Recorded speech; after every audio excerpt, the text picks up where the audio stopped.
So we're sitting in Atlantic Records office. We got DJ Drama in the building, getting ready to drop the sophomore album. Tell us a little bit about the album. The album's crazy, you know. Gangsta Grillz album Volume 2. You know what Gangsta Grillz is as far as hip hop music goes, as far as mixtapes goes, as far as quality street brands. And this is the second edition of the series of the albums. Everybody's on it: Akon, Snoop, T.I., Nas, Willie the Kid, Scarface, Busta Rhymes, Ludacris, Gucci Man, OJ the Juice Man, Trey Songz, Bun B, Lotta Dark Man, Young Jock is on it, Rick Ross, Trick Daddy, Ray J, Fabulous, The Dream, Too Short, Juvenile, Soulja Slim, Rest in Peace, BG, to name a few. Now, the album is coming out on a pretty crowded day. You got Method Man, Redman coming out on May 19th. You got Busta coming back on May 19th. How, being a DJ, or what have you been doing as a DJ to compete with these albums that people have really been anticipating, especially the Method Red project, to make yours relevant? I feel as though mine is just as anticipated. You know what I mean? I don't call it crowded. I call it historic. I don't call it competing. I call it being a part of. You know what I mean? I mean, me being who I am and coming up in hip hop and being a fan of Eminem, of Busta Rhymes, of Red and Meth.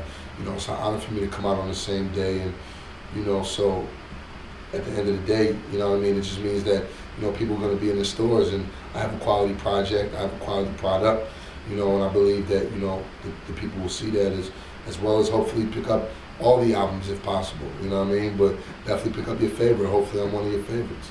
Now, explain the process of releasing a project as a DJ versus being an artist. Like, do you sit back and have your beats and think about what artists you want on them and then make a phone call, or how does the process go? A lot of phone calls, a lot of work, a lot of orchestrating, a lot of producing, co-producing, putting all the pieces where they need to be, and putting it all together. Me not being a typical artist, it takes a lot of people to make up what a Gangsta Grillz project is. So it's basically as if I bring the brain to the table and bring the right key components in it to make a banger, make a classic. Now, last year, Jermaine Dupri said the DJ is dead. That DJs are basically worthless because they're producing now. Execs can't really go to DJs to get records played anymore. What do you have to say to believe that that's true, that DJs are dead? No, I don't think DJs are dead. I mean, look at my career, look at the likes of many other DJs. Go in any major city, go to the clubs. I mean, we still have DJs. You still have people mixing on the radio and things of that nature. So the DJ will never die. I mean, DJ is as important to hip hop as a microphone or a turntable or a mixer. Now, your name DJ Drama, there's always some controversy going on, some rumor, something going on. What's a rumor that was floating around either about you or about somebody else that totally surprised you? You just that's so far off. So as far, I don't know. I see people still get caught up in the race thing.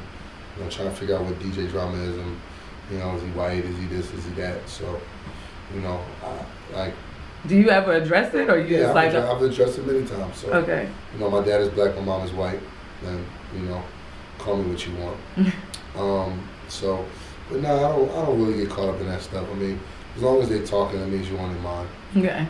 Now, aside from the controversy, drama, all that stuff, you do a lot of stuff that people don't know about. Last year, I'm a fellow HBCU grad. All right. So last year you sponsored, along with KFC, a couple homecomings. Is that something that's a one-time thing? Or are you going to continue doing that? Because you got to get my Aggies in there somewhere if you're going to continue to do it. No, definitely, man. I want to do whatever is possible. I mean, I do a Thanksgiving drive every year, and anytime I'm asked or invited to speak at a high school or a college or a middle school or anything, I always take the opportunity to give back. Or just on my last promo run when I was in Miami, I actually went to 2 high schools in Miami and spoke to a business class and things of that nature. And I think that's important. I mean, I can only imagine what it would have been like if I was in school and Flex or Clue would have came to my school when I was there. But I think it's important that we use our celeb or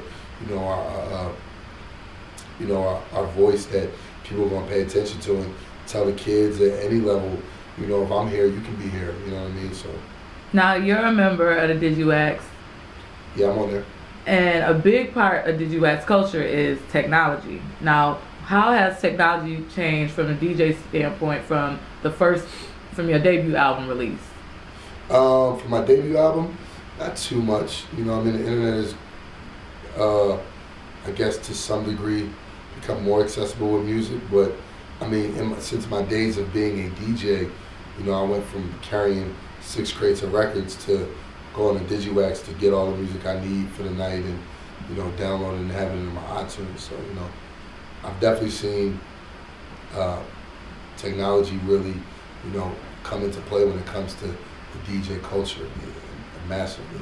Now, what hot piece of technology that you just can't go without right now? Like I mean, definitely Serato. Okay. You know, I mean, as far as being a DJ, I can't go without that. So. Now, being T.I.'s official DJ, and with him touring a lot, he's about to go away for a year. Mm-hmm. That gives a lot of free time for you because he tours so much.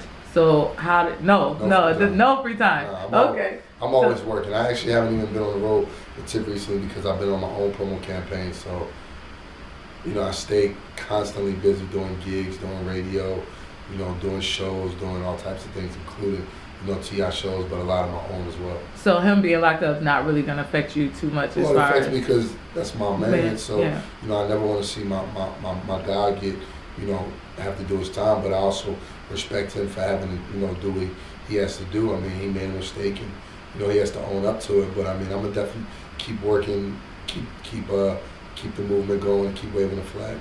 Okay.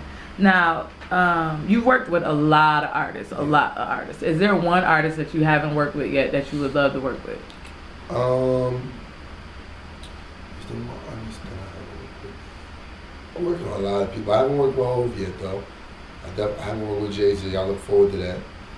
And I'm sure there's some more that I can't think of offhand. But yeah, that's one. Okay. Now, of all the songs you produced, co-produced, this is the last one, so you gotta make it good. If you were on a deserted island and could only take 3 songs that you've ever done with you. Be mine. Well, we'll do 3 of your songs and 3 songs of all time. So 3 of yours and 3 other ones. I'd probably say Outkast, Art of Storytelling. I'd probably say No More, Willie T.I. and Lloyd. And We Will Be Heard off this new album with Luda, Busta Rhymes, and Willie. Okay. All right, that's it. Anything else you want to say to the people about the album coming up? The album, make sure you go get it. Mr. Thanksgiving, I pledge allegiance to feed the streets. Shout out to all my DJs, man. Real talk, like, you know, I'm just thankful to be in my position to do my thing and to get the love and support from so many DJs all across the country, all across the world, and you know, just to be a DJ and be in position. And you know, we are the backbone of the music. Don't ever forget that. You know, I know it gets tough sometimes, man, but just keep it up, man. We gotta do it for the love, for the music. That's what it's about.